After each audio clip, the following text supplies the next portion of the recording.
छत्तीसगढ़ में कोरोना के मामले एक बार फिर से बढ़ने लगे हैं। हालांकि प्रशासन ने बैठक कर अब सख्ती करना शुरू कर दिया है। कोरोना गाइडलाइन का पालन नहीं करने वाले, मास्क नहीं लगाने वालों पर पहली बार चालान होगा और लापरवाही करते हुए दूसरी बार पाए जाने पर सीधे एफआईआर होगी। लेकिन ये सख्ती ज़मीन पर उतर पाएगी, ये भी बड़ा सवाल है, क्योंकि शहर में भीड़ को काबू करना मुश्किल हो रहा है। पिछले 11 दिनों में ही प्रदेश में 3000 से ज़्यादा संक्रमण के मामले सामने आ चुके हैं। हालांकि प्रभारी मंत्री रविंद्र चौबे ने जल्द ही समीक्षा बैठक करने की बात कही है। छत्तीसगढ़ के सरकार ने, यहाँ के अधिकारियों ने, यहाँ के स्वास्थ्य की कर्मचारियों ने और डॉक्टरों ने खूब मेहनत की है। तो हम फिर से जो ये दूसरे दौर का संक्रमण अभी आने की तैयारी दिख रही है, कुछ राज्यों में आ गया, नागपुर में लॉकडाउन है, महाराष्ट्र में बढ़ते जा रहा है, तो हम लोग उसके रोकने के संदर्भ में अपनी केंद्रीय जो सरकार की गाइडलाइन है उसके अनुरूप छत्तीसगढ़ में कैसे रोक सकें राज्य सरकार के द्वारा, वो जिला प्रशासन के साथ हम लोग अभी बैठक करेंगे और समीक्षा करेंगे। विपक्ष ने सरकार के कदमों पर फिर सवाल उठाए हैं। बीजेपी का कहना है कि सरकार के पास कोई तैयारी नहीं है। कोरोना का नया स्ट्रेन पड़ोस तक पहुंच चुका है। नागपुर में लॉकडाउन लग गया है। बावजूद इसके सरकार अब तक सिर्फ नियम कायदों की ही बात कर रही है। जमीन पर कुछ भी नजर नहीं आ रहा है। महाराष्ट्र में जिस प्रकार से बढ़ रही है, विधानसभा में इस बात की चर्चा हुई कि वहां से जो लोग आने वाले हैं वहां पर उनके जांच होनी चाहिए और टेस्ट करने के बाद ही उनको आने देना चाहिए, नहीं तो उसका जो असर है वो छत्तीसगढ़ में दिखाई देगा। आज रायपुर लगातार आपकी संख्या में वृद्धि होते जा रही है, प्रदेश में भी लगातार संख्या में वृद्धि होते जा रही है, मृत्यु भी लगभग रोज ही हो रही है।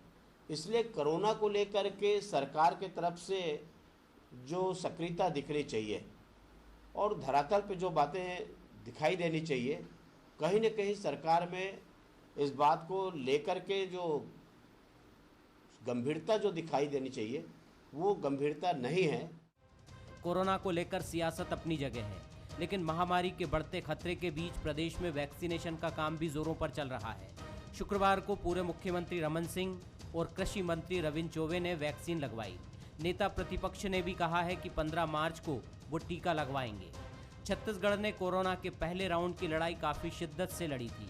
अब ज़रूरत एक बार फिर उसी तरह से कोरोना के खिलाफ जंग लड़ने की है, जिसमें आम लोगों के साथ राजनीतिक दलों को भी मिलजुल कर इसका सामना करना होगा। अभिषेक शुक्ल, बंसल न्यूज़, रायपुर। नमस्कार, स्वागत है आपका। मैं हूं अभिषेक शुक्ल। मास्क नहीं तो एफआईआर।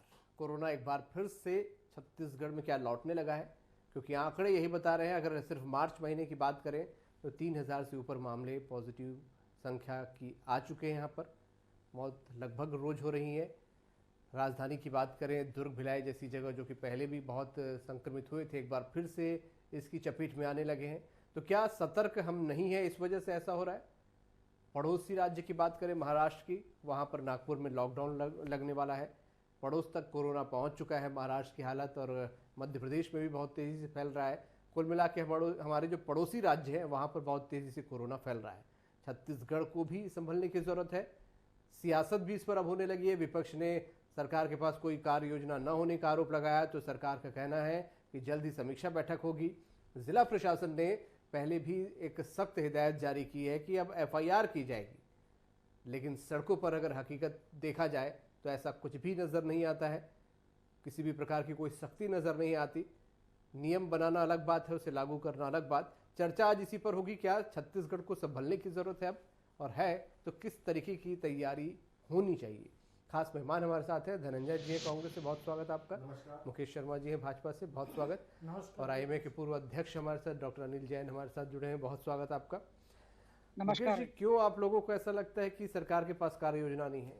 एक साल भर लगभग हुआ है जब कोरोना आया था और हम एक ख़राब स्थिति भी हमने देखी। उसके बाद छत्तीसगढ़ उससे बेहतर तरीके से निपटते हुए आगे बढ़ा है। अब आपको ऐसा क्यों लग रहा है कि कार्य योजना तैयार नहीं है, जबकि प्रशासन ने अभी कुछ सख्ती वाली गाइडलाइन भी जारी कर दी है कि एफआईआर भी होगी?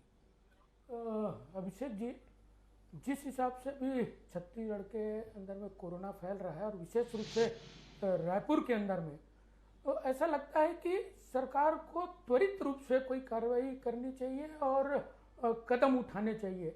और सरकार यदि कदम उठाती भी है और जिस हिसाब से मंत्री जी ने स्टेटमेंट दिया है कि हम बैठक करेंगे।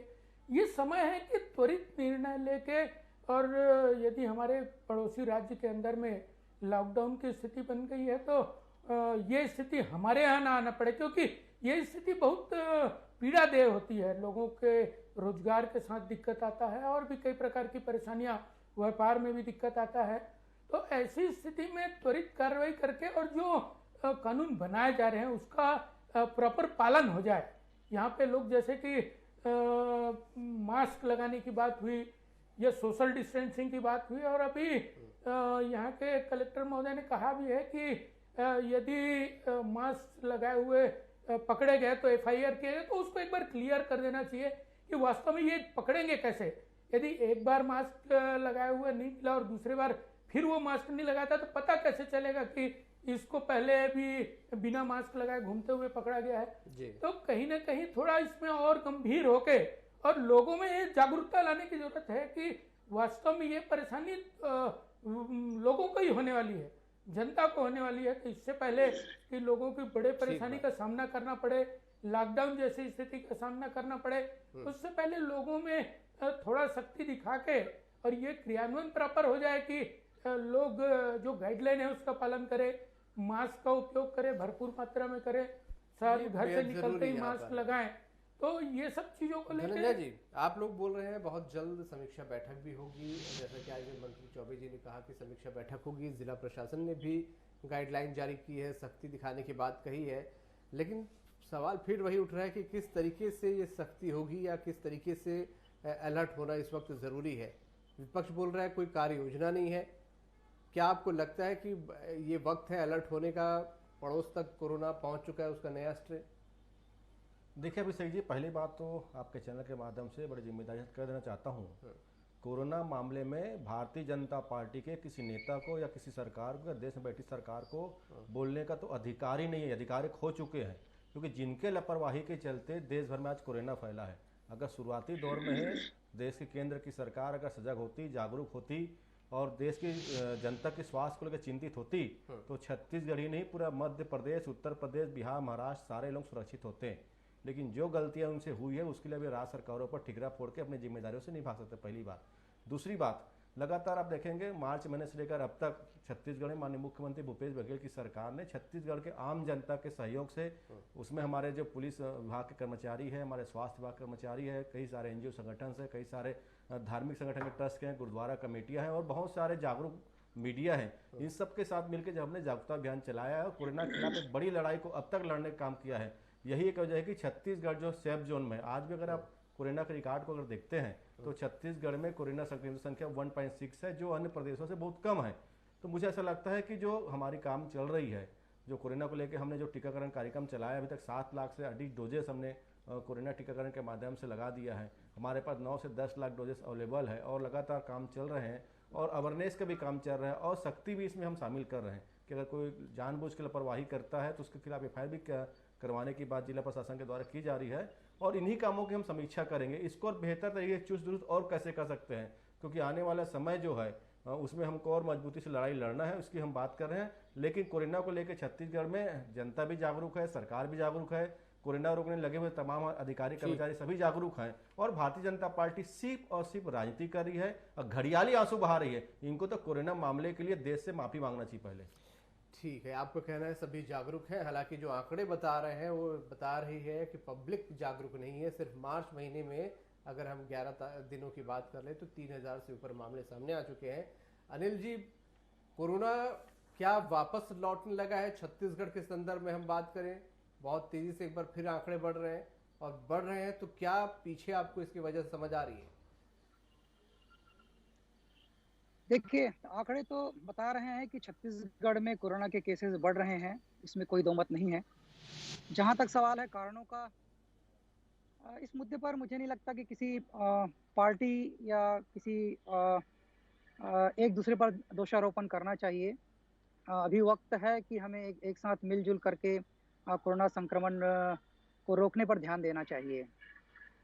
जहाँ तक सवाल है कारणों का, मुझे लगता है कि सबसे प्रमुख कारण इसमें ये है कि जनता की लापरवाही दिखाई देती है। अब जनता की लापरवाही चाहे किसी भी रूप में हो, चाहे ये कह सकते हैं कि 1 साल हो गया है कोरोना मामलों को शुरू हुए, तरह तरह की पाबंदियां लगाई जा रही हैं, तरह तरह के लोगों को घर पे रहना पड़ रहा है, तो लोग थोड़े से फटीग हो जाते हैं, ऐसा कहना चाहिए। तो वो एक लापरवाही लोगों से हो रही है।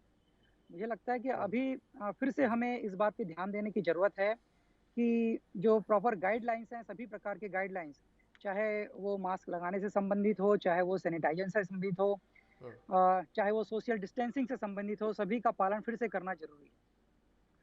ठीक है, थोड़ा सरकार को सख्ती दिखानी चाहिए इस मामले में, लेकिन सबसे ज़्यादा हमारे ज़रूरत है जी। जनता को जागरूक होने की। हम्म, दूसरी चीज़ मुझे लगता है कि चूंकि दूसरे राज्यों में, पड़ोसी राज्यों में ठीक। संक्रमण के मामले ये बढ़ रहे हमारे हैं, पड़ोसी तो राज्यों में जो अनिल जी पहुंच चुका है कई जगह, महाराष्ट्र, मध्य प्रदेश की बात करें, क्या ये कोई नया स्ट्रेन है और सीमाओं पे खास तौर पे चौकसी की जरूरत है? जी हाँ, मैं वही बात कहने जा रहा था कि सीमाओं पर खास तौर पे चौकसी की ज़रूरत है। इंटर स्टेट, एक राज्य से यदि दूसरे राज्य में कोई आदमी जाता है या दूसरे राज्य से छत्तीसगढ़ में प्रवेश करता है, तो उसकी टेस्टिंग अनिवार्य कर देनी चाहिए। इससे कम से कम दूसरे राज्यों से ये नहीं फैलेगा। छत्तीसगढ़ में आने वाले सभी लोगों की टेस्टिंग होनी चाहिए, तभी उसे छत्तीसगढ़ में प्रवेश मिलना चाहिए। ऐसा कई राज्यों में है, दूसरे राज्यों में जब तक आरटी-पीसीआर नेगेटिव नहीं आता, तब तक उसे प्रवेश नहीं मिलता है। तो ऐसा अपने राज्य में भी ऐसी व्यवस्था करनी चाहिए। तीसरी बात है वैक्सीनेशन की। वैक्सीनेशन की रफ्तार तो है अपने राज्य में, ठीक। मुझे लगता है कि इसे और बढ़ाने की ज़रूरत है।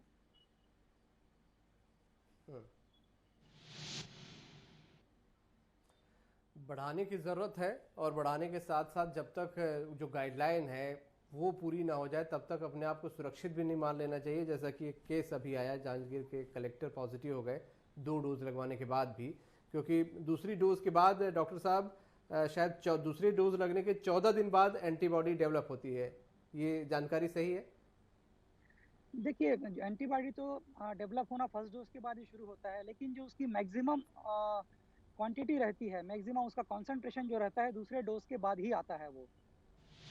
तो जहाँ तक सवाल है कि कोरोना वैक्सीन लगाने के बाद भी इन्फेक्शन हुआ है कुछ लोगों को, तो इसकी संभावना है। इसका मतलब ये नहीं कि वैक्सीन कारगर नहीं है, वैक्सीन तो पूरी तरीके से कारगर है। ये हो सकता है कि जिसने वैक्सीन लगाया है वो पहले से ही इन्फेक्टेड रहा हो और उसे पता ही ना हो, और वो बाद में जाकर के पता चलता है, ऐसा भी होता है।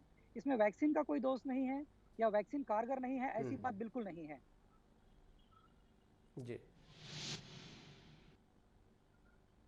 बिल्कुल, यहाँ पर ऐसी बात नहीं है। तो धनंजय जी, आपको क्या लगता है कि जैसा आपने कहा साल भर लगातार पाबंदियां लोगों ने झेली है, सरकार एक बार फिर से कोशिश कर रही है, फिर से समीक्षा कर रही है, सीमाओं पर भी जांच पड़ताल की बात कही गई है। पहले भी हमारे प्रदेश में जो कोरोना का संक्रमण फैला वो बाहर से जब हमारे मजदूर भाई आने लगे उसके बाद ही ये स्थिति थोड़ी बिगड़ी, वरना तो छत्तीसगढ़ में ठीक ठाक हालात थे। तो आपको लगता है इस वक्त कि लोगों को जागरूकता के साथ साथ सख्ती की भी जरूरत है, सीमाओं पर भी सख्ती और चौकसी हो? धनंजय जी। देखिए अभिषेक जी, मुझे ऐसा लगता है थोड़ी सी हम लोग अगर कोरोना में चर्चा कर रहे हैं तो छत्तीसगढ़ के हमारे श्रमिक भाई जो है छत्तीसगढ़ के बाहर जो काम पर गए थे उनको इसके दोषी ठहराना ठीक बात नहीं है, क्योंकि जिस प्रकार से श्री नरेंद्र मोदी जी ने अचानक लॉकडाउन किया उसके बाद जो मजदूर हमारे सड़कों में भटकते रहे हैं, कई लोगों की तो सड़क में हादसों में मौत हो गई, कई लोग बिना चप्पल के चलते रहे और कई लोगों की भूख से मौत हो गई है, कई तो भयभीत होकर उनकी मृत्यु हुई। तो हमको थोड़ा सा मजदूरों पे सारे चीज़ डाल के जिम्मेदारियों से नहीं बचना चाहिए, मुझे ऐसा लगता है। और दूसरी बात, सीमाओं की रही बात है तो निश्चित तौर पर मुख्यमंत्री भूपेश बघेल सरकार ने बहुत सारे गाइडलाइन तय किए हैं और कुछ गाइडलाइन जो है केंद्र सरकार का फॉलो करना पड़ता है, क्योंकि अंतर्राज्यीय मामला रहता है। अब अंतर्राज्यीय मामले में जब हम बात करेंगे तो निश्चित तौर पर केंद्र की जो गाइडलाइन है उसके मुताबिक आपको उसे फॉलो करना है, और निश्चित तौर पर बैठक जो हमारी होगी उसमें ये चर्चा की जाएगी कि जो केंद्र की गाइडलाइन है उसके हिसाब से क्या राज्य की सीमाओं को सील किया जा सकता है, क्या राज्य की सीमाओं पर दूसरे राज्यों के अन्य लोगों को प्रतिबंध लगाया जा सकता है, क्या? नहीं, दूसरे कई राज्यों ने तो लगाया है, जैसे चेक करने की बात कही जा रही थी, हालांकि हमारे यहाँ भी है कि चेक करेंगे, लेकिन इसको पहले एक पास वाली बात थी कि पास लेने के बाद अंदर परमिट मिलेगा। नहीं, वही चीज ऐसी कुछ चीजें फिर से लग रहा है लागू करना पड़ेगा, ये अधिकार तो है। अंतर्राज्यीय मामलों पर केंद्र सरकार की जो गाइडलाइन है, स्पष्ट गाइडलाइन है, उसके सारे को काम करना है। और अंतर्राज्यीय मामलों पर अभी बैन जो है केंद्र सरकार ने हटा कर रखा हुआ, इसलिए एक राज्य से दूसरे लोग आने जाना शुरू किए हैं। दूसरी बात, ट्रेन भी चल रही है, ट्रेन से भी लोग आ रहे हैं, तो स्वाभाविक बात है केंद्र सरकार को सभी रेलवे स्टेशनों पर इसकी व्यवस्था करनी चाहिए। भारत जो रेलवे प्रशासन है उनको, क्योंकि ट्रेन से आने वाले जो लोग हैं उनकी टेस्टिंग तो स्टेशन पर होना है और उसकी व्यवस्था रेल की जिम्मेदारी उसको करनी चाहिए। लेकिन राज्य की सीमाओं की जहाँ तक बात है, हम बिल्कुल सतर्कता बरतेंगे और इसमें तय करेंगे कि दूसरे राज्य से जो लोग आ रहे हैं उनके प्रॉपर टेस्ट हो। माननीय मुख्यमंत्री भूपेश बघेल जी ने तो निर्देश भी जारी कर दिया कि दूसरे राज्य से लाने वालों को टेस्ट किया जाए, उसके बाद ही यहाँ पे परमिट उसको जारी किया जाए।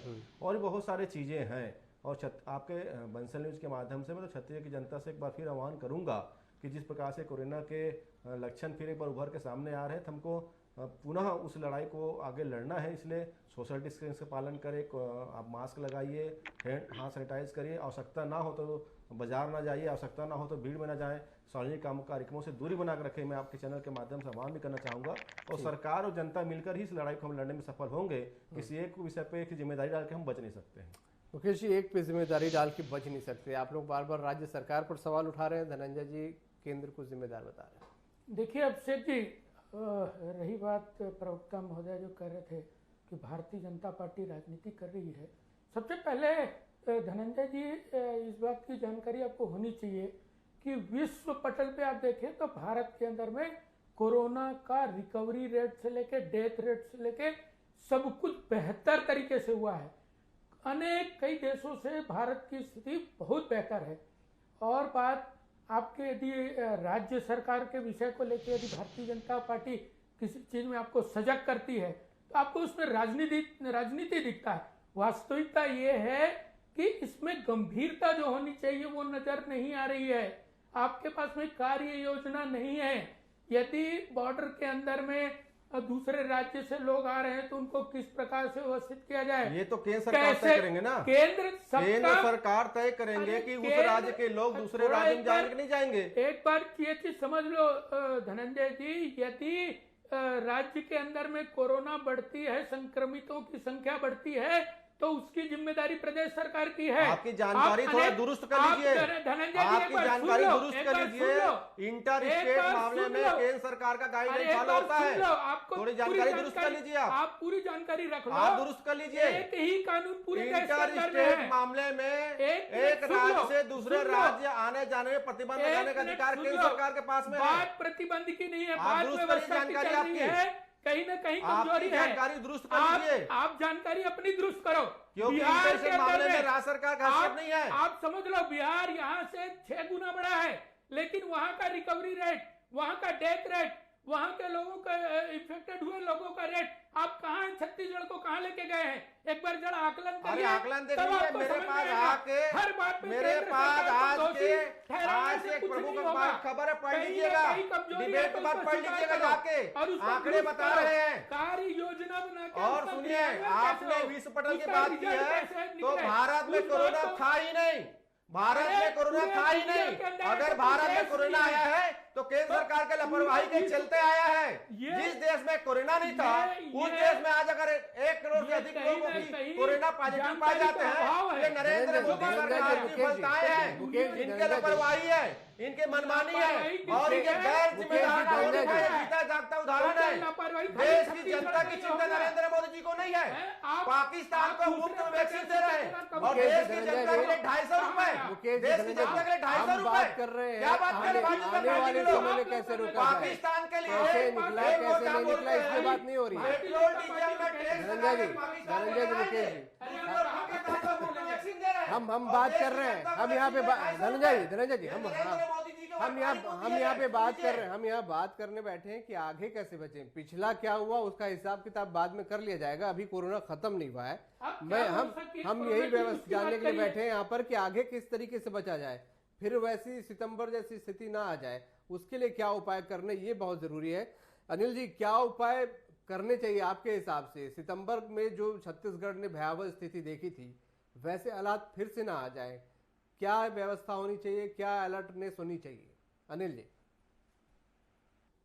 तक लगता है आवाज हमारी नहीं पहुंच रही। धनंजय जी, आपको लगता है कि जो हालात हैं आगे बिगड़े ना, आगे सब कुछ अच्छा रहे, जिस तरीके से हमने पिछला अच्छा किया आगे भी अच्छा रहे, उसके लिए कुछ व्यवहारिक डिसीजन लेने होंगे? निश्चित तौर पर मैंने पहले कहा ना कि कोरोना को लेकर लगातार माननीय मुख्यमंत्री भूपेश बघेल की सरकार और स्वास्थ्य मंत्री टी.एस. सिंहदेव जी काम कर रहे हैं। आप भी आज देखेंगे रोज राज्य में 28 से 30 हज़ार के टेस्ट हो रहे हैं, कोरोना के टेस्टिंग में, उसमें 300 के आसपास के अगर संक्रमित पाए जा रहे हैं तो रोज का रिकवरी दर भी बेहतर, रोज 150 से अधिक लोग यहाँ से स्वस्थ होकर बाहर भी जा रहे हैं आइसोलेशन सेंटर से, होम सेंटर से। तो कहीं ना कहीं रिकवरी दर भी बेहतर है, लगातार टेस्ट किए जा रहे हैं, अवेयरनेस कार्यक्रम चलाए जा रहे हैं, टीकाकरण यहाँ पे चल रहा है। और जो भी बेहतर से बेहतर उपाय होंगे कोरोना महामारी को रोकने के लिए माननीय मुख्यमंत्री भूपेश बघेल की सरकार करेगी। एक आम इंसान के नाते जानकारी जानना चाहता हूँ, अभी आपने सरकार की बात की, अच्छी बात है, बहुत अच्छा रिकवरी रेट है, पर अभी रायपुर में बढ़ते केसेस को देखते हुए जिला प्रशासन ने जो यहाँ पर गाइडलाइन जारी की है कि FIR की जाएगी, सख्ती की जाएगी। पहली बात यह कि उसमें ये कहा गया है कि पहली बार के अलावा अगर दूसरी बार कोई पकड़ाया तो FIR होगी। कैसे पता चलेगा दूसरी बार वो पकड़ाया है कि पहली बार पकड़ाया है? दूसरा, जमीनी स्तर पर ये मास्क लगाने वाली चेकिंग मुझे कम से कम राजधानी में तो कहीं नजर नहीं आई, कहीं पे न भीड़ को रोका गया। आज ही हम देख रहे थे एक बड़ा बूढ़ापारा में हजारों लोग वहां पर मौजूद थे, भीड़ थी वहां पर। तो व्यवहारिक तौर पर ये चीजें कहाँ पर नजर आ रही हैं? देखिए, मैं भी राजधानी में घूमता हूँ, रहना मेरा भी होता है, लेकिन मैं देख रहा हूँ कि रोज सुबह सुबह जो है और दोपहर के टाइम में आप चौक चौराहे में आप जाएंगे ना, वहाँ पे मास्क को लेकर चेकिंग कंटिन्यू चल रहा है। हमारे महिलाएं बहनें जो हैं वो मास्क की चेकिंग कर रही है, लोगों को कन्वेंस कर रही है।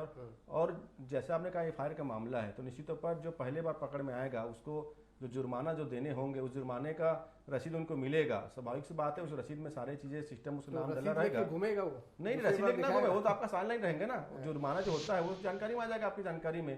तो बहुत सारे तरीके हैं और व्यवहारिक तरीके। मेरा कहने का मतलब ये, जहाँ तक हमारा उद्देश्य सड़कों पर तो नजर नहीं आ रहा, कम से कम व्यवहारिक ये है कि लोगों को ये बताना कि आपको कोरोना संकट काल में मास्क लगाई जानी है। जो व्यवहारिक तरीका कुछ हो, हम व्यवहारिक तरीका उसमें किसी को पनिशमेंट नहीं देना, क्योंकि जनता ऑलरेडी 1 साल से परेशान है, क्योंकि जिस प्रकार से नरेंद्र मोदी की सरकार महंगाई की मार मार रही है, लोगों के पास रोजी रोजगार के संकट है, लोगों के पास खाने पीने के संकट है, तो कहीं ना कहीं स्पष्ट है कि जनता परेशान है और जनता के साथ फिर आपको मिलकर काम करना है। अवेयरनेस इसका बहुत बड़ा माध्यम है और FIR निश्चित रूप से जो मनमानी करेगा उस पर FIR होगा, ये स्पष्ट है। लेकिन हम तो जनता से चाहते हैं व्यवहारिक तरीका क्या होना चाहिए, बहुत संक्षेप। देखिए अभिषेक जी, निश्चित रूप से हम इसमें राजनीति नहीं करना चाहते हैं। भाई धनंजय भाई से भी बोल रहा हूँ कि ये राजनीति का समय नहीं है।